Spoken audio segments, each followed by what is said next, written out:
Coucou! Aujourd'hui, une petite vidéo sur le retour de version scrap où on a été hier. Le petit sac de cette année. Je sais que tout le monde ne les avait pas eu hier parce qu'ils ont été en rupture au bout d'une demi-heure. On a eu de la chance. Voilà, voilà. Alors, j'avais fait un petit point l'année dernière sur notre première visite. C'était la première année que j'allais à la version scrap.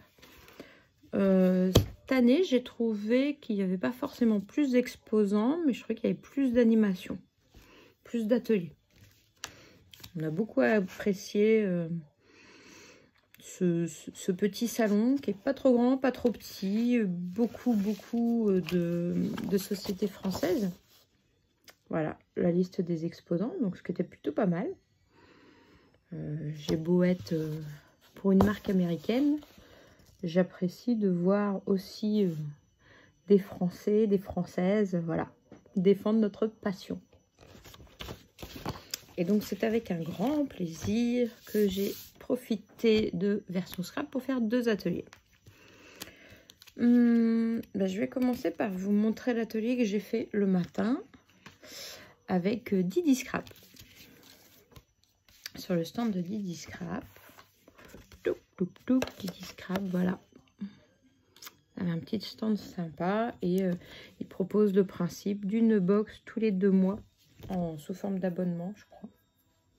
Oui, c'est ça, c'est un abonnement. Hop.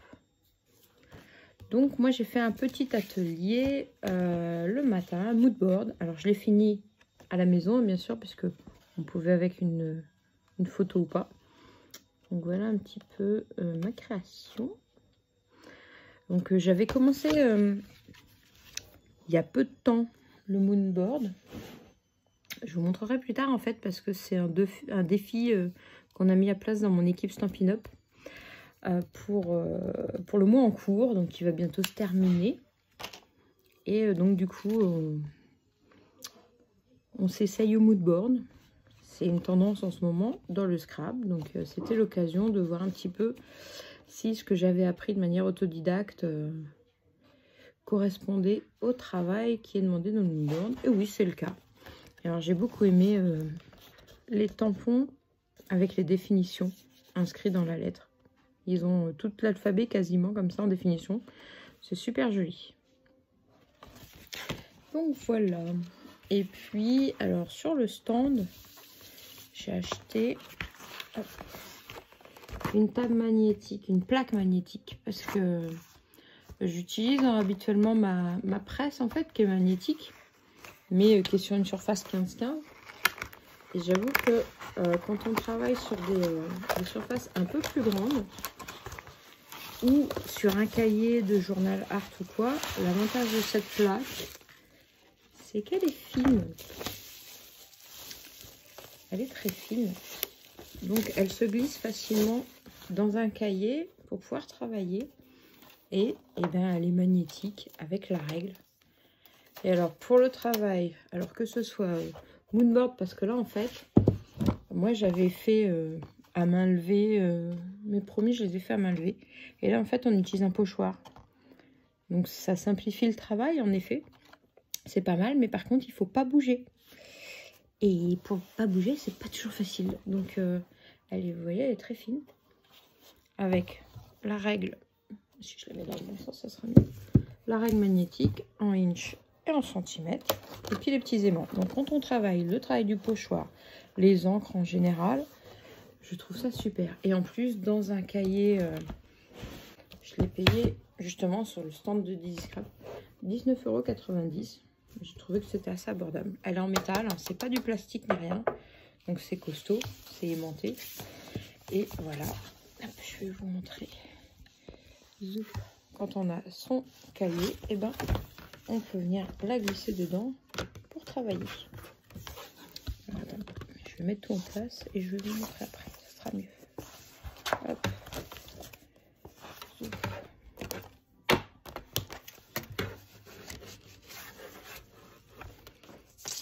Donc c'est vraiment génial.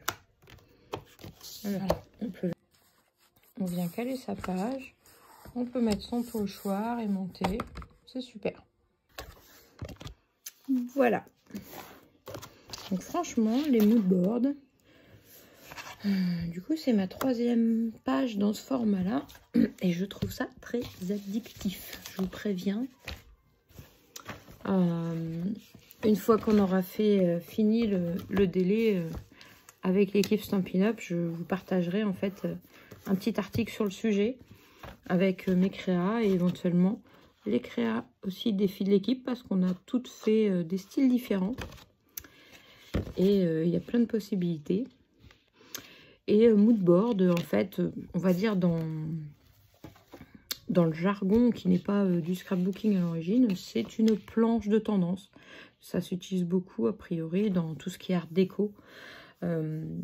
C'est une planche d'idées qui va permettre de regrouper des couleurs, des matières, des tendances actuelles qui s'accordent. Ça peut s'utiliser justement pour l'architecture d'intérieur, pour proposer justement, quand on réaménage un environnement avec des couleurs, des matières, des matériaux, etc. Et dans le scrap, en fait, on l'a adapté au scrap dans le sens où on fait une planche de notre inspiration du moment, nos sentiments, etc. au moment où on va créer. Donc voilà, c'est une planche d'inspiration.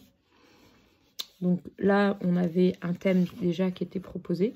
Il y avait plusieurs pochoirs possibles et plusieurs thèmes possibles. Moi, j'ai fait un petit mix des deux. Mais voilà, très sympa à faire. Alors, on travaille les encres, le fond, voilà. Sous forme de petites fenêtres, un peu comme une BD. On peut faire les formes qu'on veut, voilà. Donc voilà, je vous en parlerai un petit peu plus d'ici quelques semaines, quand on aura fini notre défi avec l'équipe Créatoon. Voilà pour le stand Didi Scrap. Ensuite, je vais vous parler... Ah oui, une société que je connaissais pas. Alors, je suis un petit peu... je suis pas forcément à même de tout ce qui sort à l'instant T, de toutes les sociétés qui sortent. Et c'est l'occasion justement, ces salons, pour moi, de venir un petit peu découvrir ce qui se fait. Voilà, si je suis toujours en ligne avec les tendances actuelles dans le scrap, parce que c'est bien d'être autodidacte et d'apprendre, mais c'est bien aussi de savoir ce qui se fait à côté, de découvrir de nouvelles choses, de nouvelles techniques, pouvoir se les approprier après. C'est ce qui m'intéresse dans le scrap. Et j'ai découvert cette petite société française, Lorelai. J'ai kiffé. Voilà, leur petite carte. Je vous mettrai s'il y a besoin les infos en photo, ça sera mieux. Et alors, en fait, ils vendent des kits. Alors, vous avez sur le stand, en fait, des exemples de kits réalisés. Et puis, après, vous pouvez acheter donc, le kit pour réaliser un album, justement, qui est proposé en démonstration sur le stand. Et avec, associé, il y a différents thèmes de planches de tampons qui sont proposés. Et donc, j'ai pris des thèmes qui sont assez associés à celui que j'ai pris. Donc, celui-là, c'est le kit complet Merveille de la nature. Alors, celles qui me connaissent bien vont comprendre pourquoi. Mon fiston fan de pêche, nos animaux, voilà. Je vais l'ouvrir pour vous montrer avec vous. Et puis, les 3 petites planches de tampons que j'ai pris avec. Alors, je sais que ça va plaire à beaucoup d'amis et clientes qui adorent la randonnée. Et j'ai trouvé ce tampon, ce lot de tampons sympa. Alors là, comme j'en ai acheté 3, j'ai payé 11 € la planche. Donc 1, 2, 3, 4, 5. Bon, il y a 6 tampons, 11 €. Voilà. Je trouve que on reste dans les tarifs classiques qu'on connaît. Hein. Chez Stampin' Up, on est à 27 € pour quinzaine de tampons. Voilà. On reste dans les prix du moment, hein, d'une manière générale. On ressent bien l'augmentation des tarifs, comme pour tout le monde. Hein. C'est plutôt rassurant de savoir que on est tous logés à la même enseigne. Donc voilà les 3 lots de tampons que j'ai pris assortis avec. J'ai beaucoup aimé. Celui-là, il n'était pas forcément celui proposé avec le modèle présenté de mini-album, mais je trouvais qu'il pouvait s'associer bien. Puis j'aimais beaucoup la loupe. Il y avait aussi la petite palette de peinture. Donc il est un petit peu plus modulable, on va dire. C'est ce qui m'a plu. Alors, je vais essayer de mettre la vidéo voilà. pour vous montrer. Alors, donc là, c'est un kit à 35 €. Dans le kit, vous avez le détail, les feuilles, la planche étiquette, feuille blanche, le carton de structure, les feuilles et la fiche technique à télécharger. Et là, en fait, il vous donne les 3 types de tampons qui étaient faits, qui avaient été utilisés pour le modèle qui était sur le stand en exemple. Et moi, j'en ai pris 2 sur les 3 en fait. Donc, je vais vous montrer la constitution du kit. Je l'ouvre avec vous puisque je ne l'ai pas encore ouvert. Hop. Il s'agit après de pas tout perdre. Donc voilà, carton épais pour la structure du mini-album. Voilà. Donc on est vraiment dans des couleurs assorties. Donc les petits tags, voilà, tout à découper. Les planches super sympas. Donc, je pense que les amoureux de nature et de randonnée aimeraient beaucoup ce kit. Hop. Voilà, une première feuille recto verso. Ah oui, je n'ai pas regardé celle-là. Ouais. Elle est jolie aussi. Hein. Hop, celle-là, ce qui permet de faire au choix des étiquettes ou de la laisser modulable. Voilà. Ça fait un peu penser celle-là au Digiscrap, je trouve. Scrap digital imprimé. Hop, effet bois. Bel effet. Un petit effet aquarelle. Franchement, il y avait plein de kits sur le stand. Dans des styles très différents. Et c'était vraiment... Ils étaient vraiment plus beaux les uns que les autres. Hop. Vraiment de très belles choses. J'avoue qu'on a flashé sur la petite marmotte. Du coup, je l'ai en tampon aussi. Voilà. Après, c'est le papier blanc uni. Hop. Pour faire la structure de l'album. Hop. Et puis voilà, en fait, on a le code au dos pour télécharger le kit. Et puis bah avec du coup, voilà. J'ai bien aimé parce que c'est un thème que randonnée, c'est un thème que je trouve j'ai jamais vraiment trouvé au niveau tampon. Donc voilà, sortez un petit peu du quotidien. Allez, on passe à la suite. Ensuite, mon deuxième atelier que j'ai suivi en début d'après-midi avec mon amie Sandrine et mon mari, qui s'est fait remarquer parce que c'était le seul homme du groupe. et donc, c'était un atelier sur l'aquarelle. Voilà, on a découvert un petit peu les bases de l'aquarelle et surtout, j'ai acheté le livre d'Isabelle qui est... voilà, j'ai adoré en fait son initiation à l'aquarelle adaptée, on va dire, à des scrapeuses et qui dédramatise vraiment le travail de l'aquarelle et qui permet de rendre le travail de l'aquarelle accessible déjà et adaptable au scrapbooking. Donc c'est ça qui me plaisait beaucoup dans cette approche. Voilà, quelque chose un peu moins scolaire et très protocolaire et avec surtout l'envie de se faire plaisir comme pour le scrap.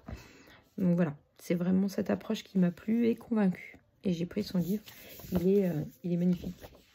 Ben voilà, avec le petit marque-page. Hop là. Et puis avec une petite dédicace de mon livre, j'étais trop contente. Donc voilà, c'est vraiment une approche très ludique. Le livre en lui-même déjà, je trouve, il est artistique en fait. Il est beau. Il donne envie de lire. Voilà, c'est un très bel ouvrage. Ce qui va me permettre un petit peu de travailler, d'améliorer mes débuts dans l'aquarelle. Et je vous montre la page que j'ai finie aujourd'hui. Hop, voilà. Alors, c'est loin d'être facile. Voilà, c'est clair. Mais c'est un travail qui est très... comment je vois, qui est très apaisant. Qui est très agréable. Et puis, on le fait avec Isabelle sans se prendre la tête, de manière très simple. Et voilà. Donc, j'étais bien contente. Maintenant, je sais qu'il faut... Voilà, il y a aquarelle et aquarelle. Il y a les pinceaux. Tout est important, en fait, hein, dans la qualité du travail. Et en effet, les pinceaux est un point que j'avais sous-estimé, mais que ça m'a permis de prendre compte, voilà, que c'était important. Et le pinceau à réserve d'eau, c'est pas forcément... C'est bien pour des petites choses faciles à aquareller. Mais pour le travail réel de l'aquarelle, j'ai compris que les vrais pinceaux aquarelles, voilà, ça fait la différence. Donc voilà. Un très bel atelier, très agréable. Franchement, ça donne envie d'intégrer des pièces aquarelles dans mon scrap. Et j'étais contente d'avoir suivi et le moodboard et l'aquarelle, parce que je pense que c'est deux choses qui peuvent très bien travailler ensemble. J'ai déjà essayé de le faire à mon niveau sur un moodboard. Mais voilà, j'adore ce côté-là au moodboard en aquarelle. Il y a des très belles choses qui se font et j'ai plein d'envie et d'idées. Ensuite, quand on suivait un atelier du coup d'aquarelle avec Isabelle, on avait un petit bon pour des petits cadeaux. Alors, je les ai mis où les petits cadeaux? Ils sont là. Sur le site, hop, d'une de ses partenaires qui est Laura Pack. Alors, Laura Pack, voilà le petit cadeau qu'on a eu, Laura Pack Boutique. Tac. Donc, qui propose, alors on a eu une petite règle et puis des petits échantillons. Voilà. Alors, comment vous dire? Le prix-plaque, pour faire simple, c'est un plastique qu'on peut venir décorer, plier. C'est un plastique haut de gamme, 100% recyclable en plus, qui n'est pas négligeable, et fabrication française. Et donc, on a des feuilles, on a plusieurs formats disponibles. Là, ces feuilles, du coup, j'en ai profité pour faire quelques achats. Hop, on a des grandes feuilles comme ça en 30-30. Moi, j'en ai pris plusieurs comme ça à petits pois. On peut les découper pour faire des tags, des pochettes de couverture, des intercalaires dans les classes. Enfin, voilà. Moi, j'en ai pris plusieurs à petits pois en fait, parce que bah, ça va aller tout à fait avec mon thème d'album de mariage. Voilà. Et puis, bah, quand on a acheté, on a eu plein... alors, il y a des petits formats comme ça. J'ai pris, voilà. Hop, pose photo entre copines. Urgent de se faire plaisir, passion photo, selfie. Et puis, on avait des grandes bandes comme ça. Alors, il y a différentes finitions. Il y a du translucide, il y a du strié. Hop, voilà. Il y a du transparent avec des diagonales. Ah, voilà. Plein de petites... plein de solutions, enfin des petits tags. Il y a plein de choses à faire avec. C'est... voilà. Hop. L'artiste, c'est moi. Et puis voilà. J'ai eu des petits cadeaux avec, des petites chutes. Et puis sur le stand, ben, on pouvait aussi se servir. Il y avait des chutes qui étaient données. Ça me permet de pouvoir travailler. Alors, ça se découpe aussi avec les dies. Voilà, ça laisse plein de possibilités. Du coup, j'ai eu ça. Et alors, j'en profite parce que mon mari, il a fait des achats aussi. Hop. Ça, c'est autre chose. Voilà. Alors, on a les notices d'utilisation à chaque fois. Et il a pris deux matières. Donc, il a du prix-plaque, le fameux plastique. Il a pris des modèles un petit peu différents. Et puis, il y a du FlexiPack. Alors, c'est du cuir. C'est des fibres de cuir recyclées, voilà. Donc, avec sa petite fiche. Ça fait vraiment un toucher façon cuir daim un petit peu, tout doux. C'est très joli. Voilà, donc il a eu des petits cadeaux aussi. Alors ça, c'est un pré-plaque, mais il y en a aussi des colorés translucides, on n'a pas pris. Il a pris les opaques, beige, un petit peu granuleux. Et puis, il a pris une collection. Donc, il y a 4 pré-plaques, un flex-plaque imprimé dedans. Voilà. Il y a plusieurs choses. Et puis, il y a des petits cadeaux. Et puis, il y a toujours les notices avec les produits, ce qui est plutôt sympa. Donc, voilà. Donc, les grandes feuilles, je sais plus, c'est quelques euros. Et là, par exemple, il y a pas mal. Hein, Alors, il y a 4 pré-plaques imprimées, plus un flexi-plaque, une plaque Lagon 30 sur 31, une plaque au soleil 19 sur 19, une plaque carte postale 9,5 sur 19, une étiquette randonnée, un tag, plus de cadeaux. Et une notice technique, il y en a pour 12 euros, ce genre de kit. Hop. Voilà.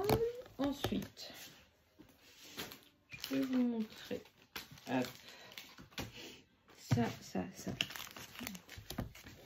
Hop. Et bien ça, c'est mon dernier achat que j'ai fait chez All & Create. Une marque que j'aime beaucoup. Et j'ai adoré cette combinaison. Je cherchais une ampoule, je ne la trouvais pas. Et quand je suis tombée sur celle-là, j'ai kiffé. Parce qu'en fait, bon là, j'avais l'impression au début que c'était différents tampons. Mais non, c'est vachement mieux. C'est qu'en fait, c'est une grosse ampoule. Puis après, je peux y mettre la déco que je veux. Donc, je peux mettre ça là. Mais en fait, je peux faire plein d'autres choses. Et là, j'ai le cerveau qui est... Voilà, je suis partie tout de suite dans plein d'idées dans ma tête. Et j'ai dit, bon, là, ouais, ok. Là, il y a matière à faire. Je prends. Du coup, voilà. Je peux le moduler avec plein d'autres tampons, finalement. Ben, j'imagine plein de shaker box. Enfin, plein de trucs possibles. Après, c'est toujours pareil. Il faut le temps de les faire. Voilà. Et après, je vais vous montrer les achats de monsieur Pépite.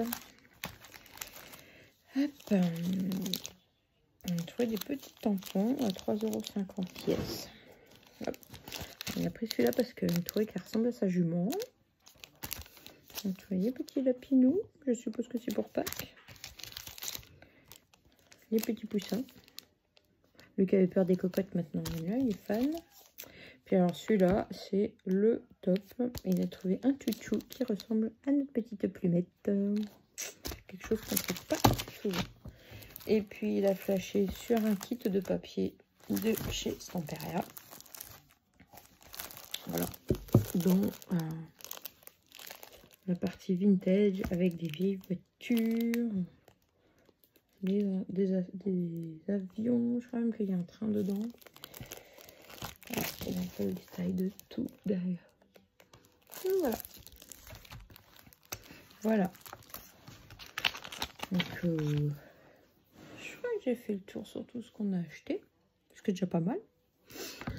Voilà, des belles découvertes, des belles rencontres, des belles retrouvailles. Parce que c'est l'occasion aussi de revoir toutes les copines qu'on voit pas. Qu'on n'a pas forcément l'occasion de voir le reste de l'année. Et puis, bah, plein d'inspiration. Je vous mettrai les photos de l'exposition qu'il y avait. Il y avait des jolies choses. Il y avait très jolies choses.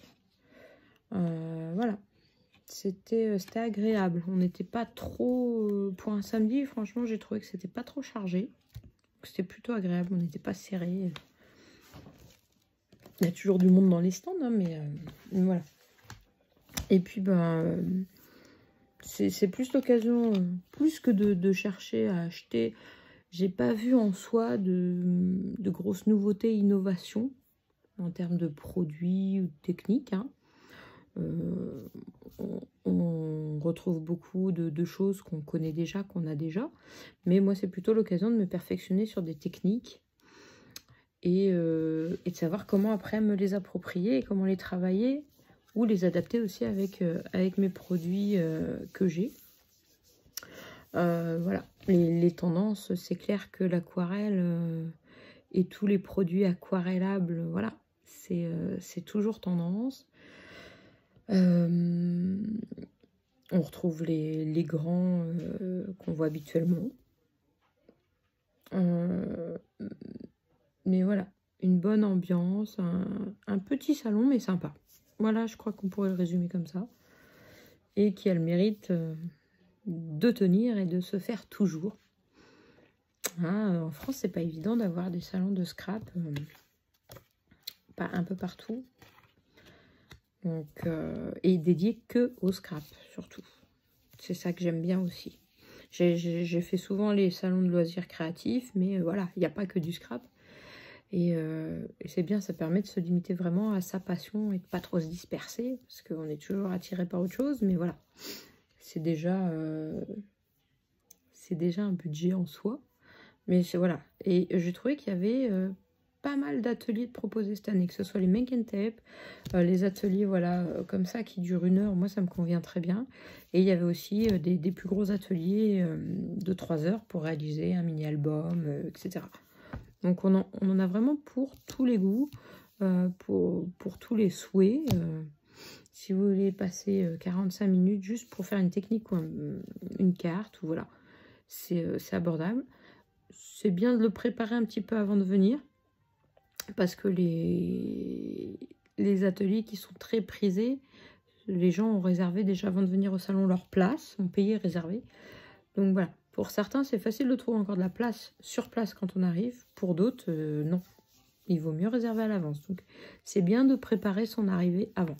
Voilà, moi j'avais réservé mes ateliers dans la semaine en fait, pour être sûr de les avoir et de les avoir surtout des horaires qui correspondaient sur mes journées. Mais voilà, on est arrivé pour l'ouverture à 9h30, on est reparti tranquillement vers 15h30, en ayant mangé sur place, et c'était très bien. Voilà mon petit retour de version scrap.